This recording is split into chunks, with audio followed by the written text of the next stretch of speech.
Can you do me a favor? Can you look in the camera and say like, comment, and subscribe? Like, comment. Like, comment, and subscribe to my channel. So to my grandson's channel.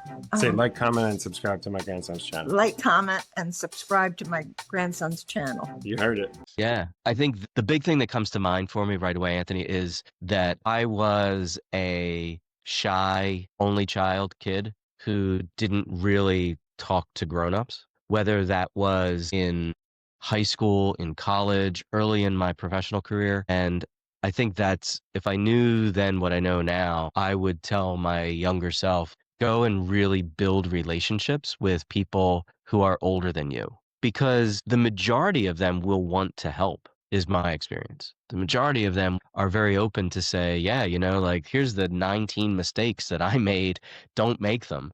Or, hey, try this out instead of what you're doing now. I never took advantage of that. I never looked at previous supervisors or bosses as people that I could learn a lot from. I always thought of them as a means to an end. You're going to tell me what I need to get done. I'm going to go get it done. You're going to give me something else to knock out. I'm going to knock it out. But connecting and building genuine relationships with people, I think, is what I would tell my younger self to try to really work on. When I was just starting out in my work, I was extremely nervous, and I was asked to write a small bio about myself. I didn't know where it would be published. I thought it was one of the admin tasks you need to do. And I was like, okay, I don't have much time. I would just write one sentence and that's it. Back then we were working normally offline, right? So in the office, and this office had a lot of TVs, and I didn't know about this back then, but my bio, which I wrote, shown on every screen, which was extremely embarrassing because the sentence I wrote was, work hard, play hard. And imagine this small kid, right, who doesn't know what to do. And all the C-suite people are approaching me. Oh, you're the girl, work hard, play hard. I was like, yep.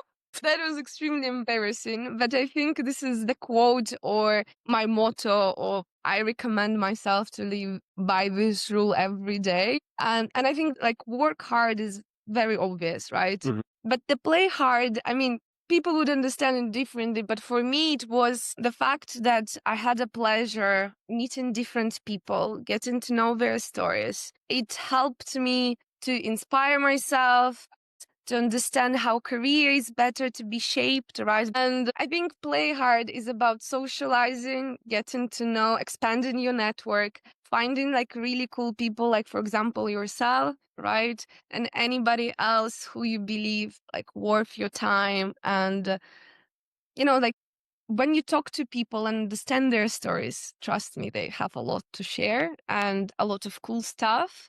Yeah, that's at least my motto, my recommendation to my younger self. And yeah, work hard, play hard. I love quotes. And one that I heard recently that I can't stop thinking about, I don't know if it's my favorite quote, but the one that's definitely been top of mind is that the world belongs to optimists. And I'm like a just natural optimist. Don't always go well. There's a lot of challenges, and I can't say I'm always positive in every single situation. I'm human, but I believe if you truly think you're going to be successful and you look at each challenge as an opportunity and things that other people would say are impossible or not, you're just going to be more successful. So I think don't be realistic, have high dreams and that kind of stuff and believe in it. So that quote I heard recently and that resonated.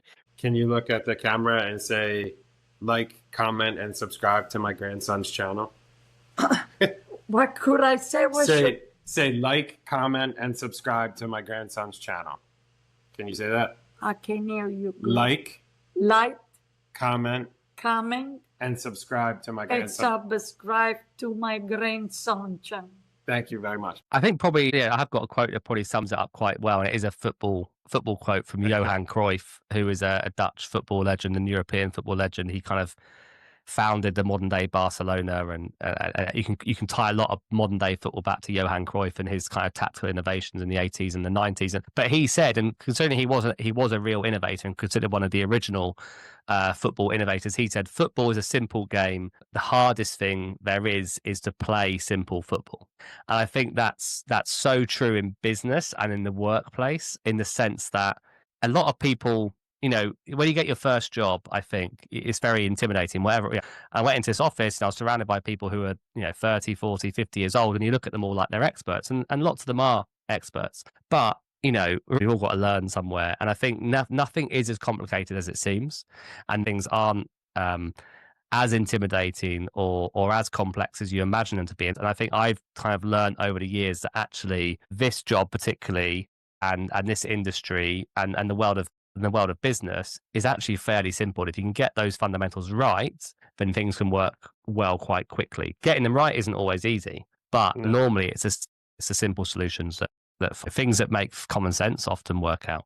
And I think that I was always quite confident as a young person. I never really lacked in confidence, but I think almost everyone at some point kind of suffers from imposter syndrome, can feel like, you know, how have I got here? You know, but I think, you know, the quicker you can get over that, and the quicker that you can understand that and understand your place in this environment that you're operating in, and actually things are simple if you just step back and think about them clearly, I think can be really beneficial. I think understanding that that's not necessarily a representation of your hard work and who you are as a person, right? Like sometimes things fail.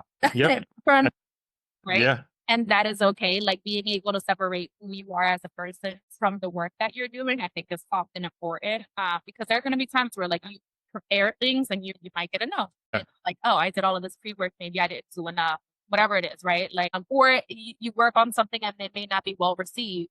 Always be open to feedback, right? Like there are things that, yes, you can improve, but also understanding that sometimes you did do all of the right things. It just maybe wasn't the right time, or there wasn't enough money for it, or whatever it may be, right? The second piece I would say is I'd always tell people is don't always just try and climb a career ladder. Pick and do things that you find interesting and a challenge, because they may lead you in different paths that you may find even more interesting. And my final piece would be, if I knew then, I would never have had it. What I know now is my career has been through different directions and been really exciting and vibrant. And I'm sure it's exciting and vibrant because I've taken a few risks here or there. So it's like, don't be afraid of taking the risk, because linear career paths are pretty much gone now. You look at the camera and say, like, comment, and subscribe to If I Knew Then. Like, comment, and subscribe to If I Knew Then. Thank you very much.